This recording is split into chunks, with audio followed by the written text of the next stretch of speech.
146 खासदारांचा आवाज दाबणारे पंतप्रधान मोदी भविष्यात जनतेचेही आवाज दाबतील, आमदार प्रणितीताई शिंदे यांचे प्रतिपादन।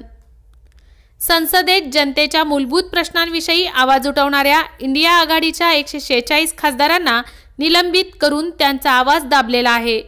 भविष्यात एक दिवस सामान्य गरिबांचेही आवाज दाबणार असल्याचे प्रतिपादन आमदार प्रणितीताई शिंदे यांनी केले असून सोलापुरात मोदी सरकारच्या हुकुमशाहीचा निषेध करण्यासाठी इंडिया आघाडीच्या वतीने निषेध करण्यात आला।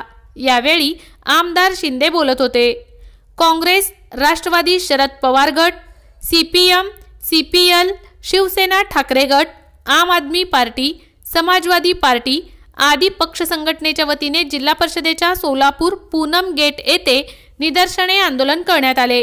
या आंदोलनात आमदार प्रणितीताई शिंदे, माजी आमदार नरसई आडम, काँग्रेसचे अध्यक्ष चेतनभाऊ नरोटे, राष्ट्रवादी शरद पवार गटाचे अध्यक्ष भारत जाधव, शिवसेना ठाकरे गटाचे अजय दासरी, अमर पाटील, आम आदमी पार्टीचे अध्यक्ष निहाल किरनळी, CPIचे MS शेख, समाजवादी पार्टीचे अबुतालिब डोंगरे, माजी आमदार प्रकाश येलगुलवार, माजी आमदार उत्तम प्रकाश खंदारे, शिवसेना उपनेते शरद कोळी, राष्ट्रवादी युवती काँग्रेसचे सक्षणाताई सलगर, मनोहर सपाटे, काँग्रेसचे महिला अध्यक्षा प्रमिलाताई तुपलवंडे, काँग्रेसचे माजी नगरसेवक बाबा मिस्त्री, अलकाताई राठोड, फिरदौस पटेल, अनुराधा काटकर, परवीन इनामदार, ॲडव्होकेट मनीषा गडदे, अश्विनीताई जाधव, भारती इप्पलपल्ली, तिरुपती परकीपंडला, ॲडव्होकेट कर्मुनिसा बागवान, अरुणा वर्मा, सुनीता बेरा, चंदा काळे, संजीवनी कुलकर्णी, शिल्पा चांदणे,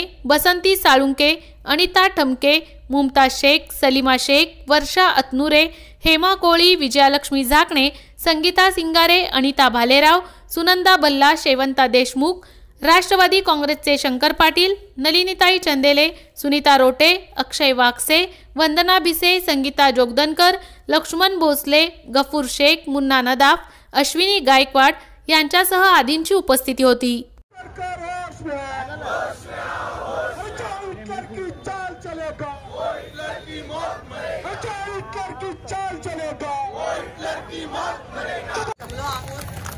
कारण लोकसभेमध्ये इंडिया आघाडीचे 143 खासदारांचं निलंबन झालंय, सस्पेन्शन झालंय।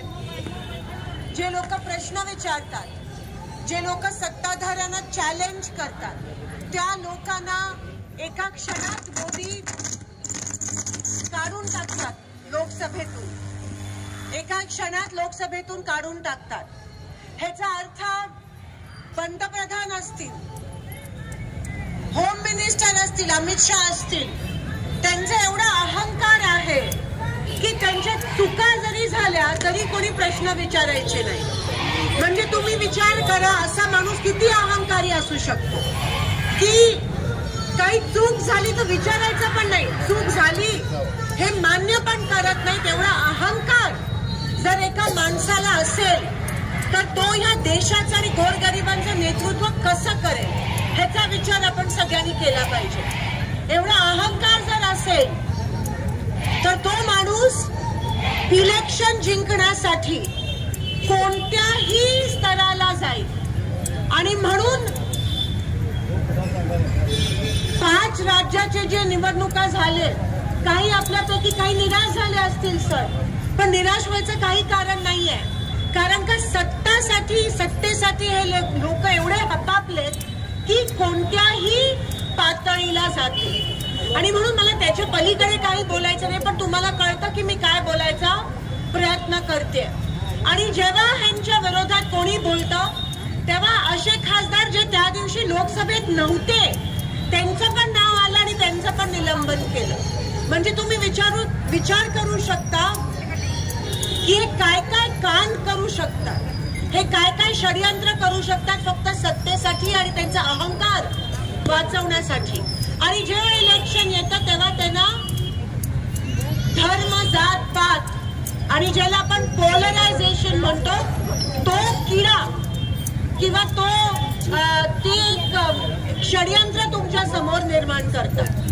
अहो लोक मरतायत, सिलेंडरचे भाव वाढतायत, कामगारांना त्या ठिकाणी काम नाहीयेत, यंत्रमाग कारखाने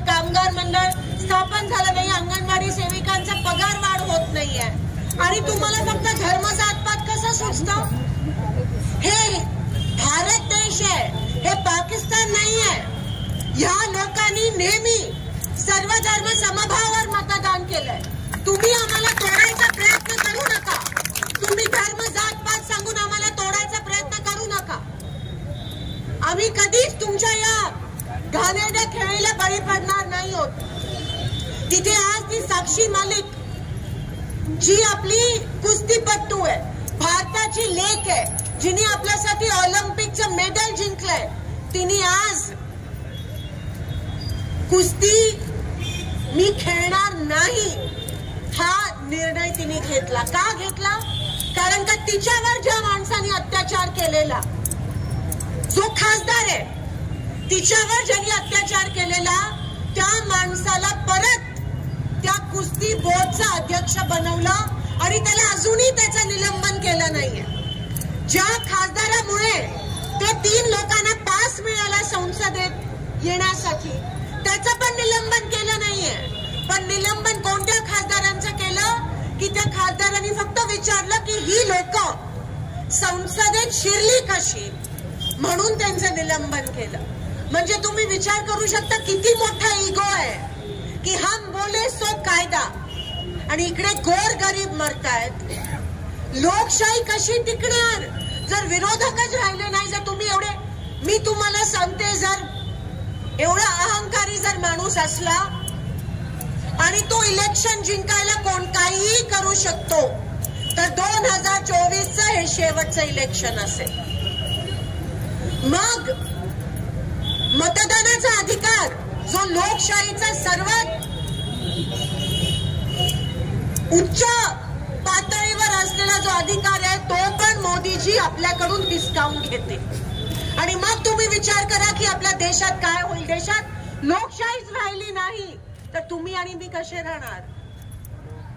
उद्या आपल्या घरात घुसून घुसून आपल्याला मारतील. दीन, दलित, अल्पसंख्याक, कामगार, महिला कुठेच राहणार नाही आपण. त्यांच्या खासदार रेकॉर्डवर हेमा मालिनी बोलल्या की जे खासदार जास्त प्रश्न विचारतात त्यांचं निलंबन मोदीजी करतात.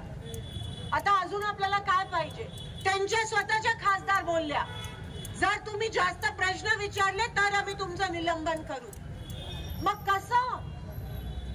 जे सत्ता, म्हणजे तुम्ही काही करा, आमचं शोषण करा आणि आम्ही प्रश्न विचारायचे नाही, असं जर होत झालं तर आता आपला एकच शत्रू आहे, हे लक्षात घ्या, इंडिया आघाडीचा. आपण एकमेकांच्या विरोधात लढत नाही आहोत.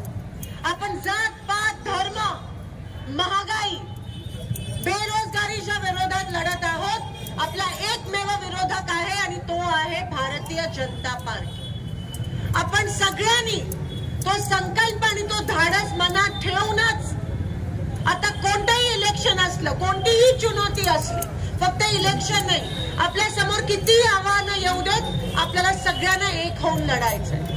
ही माझी हात जोडून विनंती आहे.